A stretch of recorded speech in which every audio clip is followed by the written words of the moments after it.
నమస్తే, welcome to weekend analysis by KRR.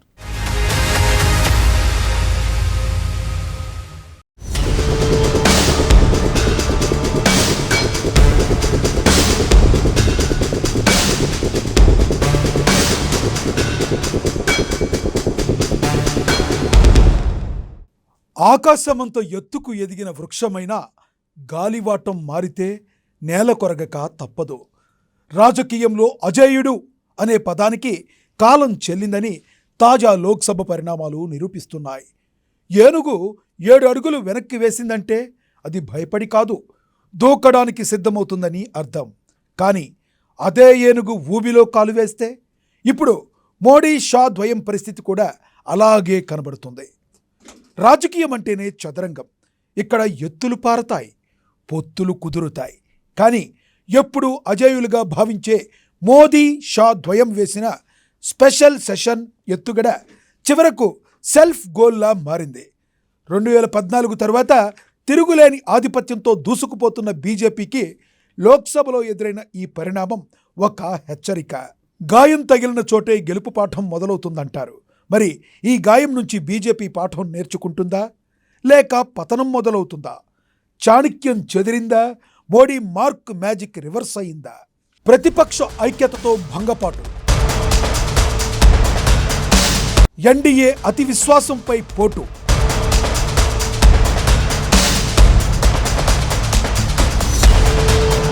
ఒక్క ఓటమితో ఆగదు.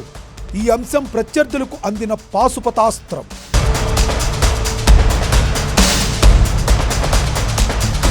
ప్రతిపక్ష ఐక్యత మోదీ షాకు 2014 తర్వాత తొలిసారి షాక్ ఇచ్చింది.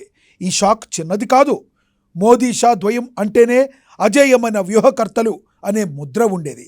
కానీ లోక్సభలో ప్రత్యేక సమావేశం పెట్టి ప్రవేశపెట్టిన బిల్లుల పరిస్థితి చూస్తుంటే ఓవర్ కాన్ఫిడెన్స్ వారిని దెబ్బతీసిందా అన్న అనుమానం కలగక మానదు.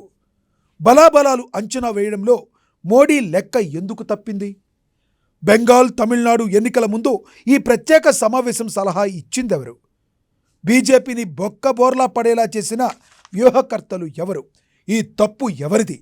అవసరం లేని ఎత్తుగడ వేసి భంగపాటుకు గురైన మోడీ మరో వారం 10 రోజుల్లో జరిగే ఎన్నికల ముందు కేడర్ ఆత్మస్థైర్యం దెబ్బతినేలా వ్యవహరించారని చెప్పక తప్పదు. ఇప్పుడు లోక్సభలో ఓడించాం, బెంగాల్లో ఓడిస్తాం, త్వరలో ఢిల్లీలో దింపేస్తామంటూ మమతా బెనర్జీ హెచ్చరిస్తున్నారు. ఇలాంటి అవకాశాలను బీజేపీ చేజేతులా అందించింది. బీజేపీ వ్యూహపదును తగ్గిందా, అధికారం వ్యూహకర్తల తలకెక్కిందా? ఎంతో ఊరించి బిల్లు సభకు తీసుకొచ్చి బొక్క బోర్లా పడి నవ్వుల పాలు కావడం విస్మయపరిచే అంశమే. పరాభవం తర్వాత రాత్రి టీవీల ముందుకు వచ్చి తర్వాత రోడ్లపైకి వచ్చి మహిళా ద్రోహులని విపక్షాలను దూషిస్తే లోక్సభ సాక్షిగా పోయిన ప్రతిష్ట తిరిగి రాదు.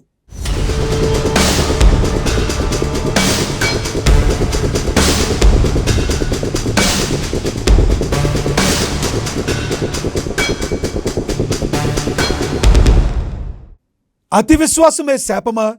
మోడీ లెక్క ఎక్కడ తప్పింది? అసెంబ్లీ ఎన్నికల ముంగిట అనవసరమైన హడావిడితో ప్రత్యేక సమావేశం నిర్వహించడం, అందులో కీలకమైన బిల్లులు వీగిపోవటం భారత రాజకీయ చరిత్రలో అరుదైన ఘట్టం. ఒకప్పుడు అమిత్ షా వ్యూహం అంటే ప్రత్యర్థులకు వణుకు. కానీ ఇప్పుడు రాహుల్, ప్రియాంక, మమతా బెనర్జీ, స్టాలిన్ వంటి నేతలు ఆ వ్యూహాలను చిత్తు చేస్తున్నారు. అసలు ఎన్నికల ముందు ఈ సాహసం చెయ్యమని సలహా ఇచ్చిందెవరు? బలాబలాలు అంచనా వేయడంలో గ్రౌండ్ రిపోర్ట్స్ ఎందుకు తప్పుల తడకయ్యాయి? 1970వ దశకంలో ఇందిరాగాంధీ కూడా ఇలానే తిరుగులేని శక్తిగా ఎదిగారు. కానీ అతి విశ్వాసం ఆమెను అత్యవసర పరిస్థితి వైపు నడిపించింది. నేడు మోడీ విషయంలో కూడా అలాంటి అధికార గర్వం వ్యూహకర్తల తలకెక్కిందా అనిపిస్తుంది. లోక్సభలో ఓడించాం, బెంగాల్లో ఓడిస్తాం, ఢిల్లీలో దింపేస్తాం అన్న మమతా బెనర్జీ మాటలు ఇప్పుడు బీజేపీ కేడర్ ఆత్మస్థైర్యాన్ని దెబ్బతీస్తున్నాయి. ఎన్నికలకు వారం రోజుల ముందు ఇలాంటి భంగపాటు బీజేపీకి కోలుకోలేని దెబ్బ. వ్యూహకర్తలు మేల్కోకపోతే అజేయమైన మోడీ షా ద్వయం చరిత్రకే పరిమితం కావలసి వస్తుంది.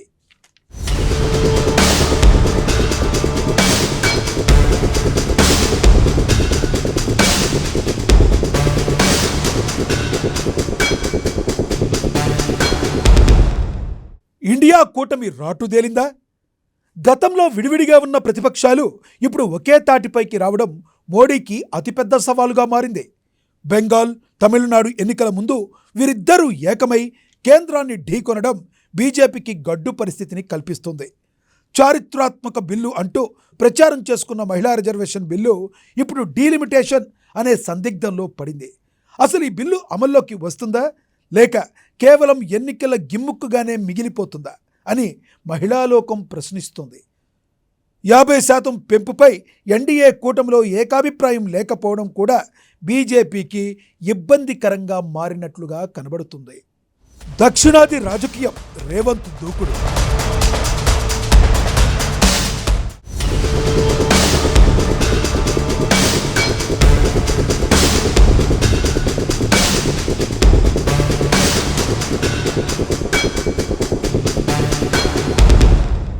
దక్షిణాదిలో రేవంత్ రెడ్డి దూకుడు ఇండీ కూటమికి కొత్త ఊపిరి పోస్తుంది.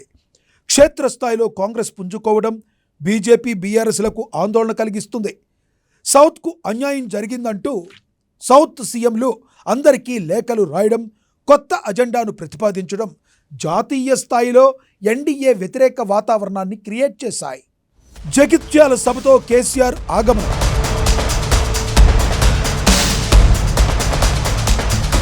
తెలంగాణ పాలిటిక్స్లో మళ్లీ సంచలనం.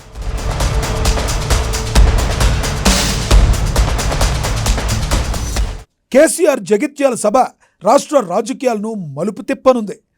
కేసీఆర్ సభ రోజే రేవంత్ కాళేశ్వరం మేడిగడ్డకు వెళ్లడం ప్రభావాన్ని తగ్గించే వ్యూహం. రాజకీయాల్లో వ్యూహాలు ప్రతివ్యూహాలు ఉంటాయి. మరోవైపు కవిత కొత్త రాజకీయ పార్టీ అంశం ఇప్పుడు హాట్ టాపిక్గా మారింది.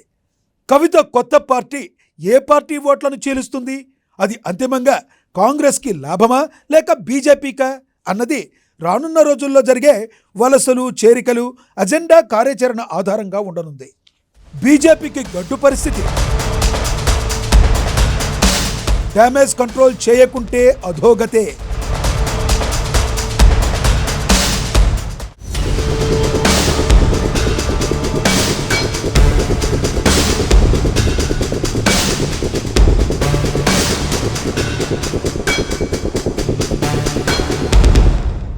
అవసరం లేని ఎత్తుగడ వేసి భంగపాటుకు గురైన మోడీ ఎన్నికల ముందు కేడర్ ఆత్మస్థైర్యం దెబ్బతినేలా వ్యవహరించారు అనడంలో సందేహమే లేదు.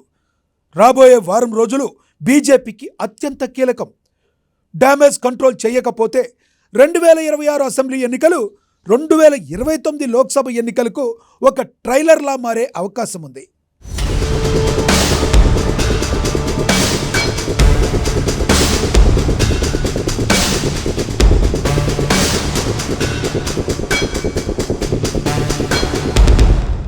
ఇది ఈ వీకెండ్ అనాలిసిస్ బై కేఆర్ఆర్. నమస్తే.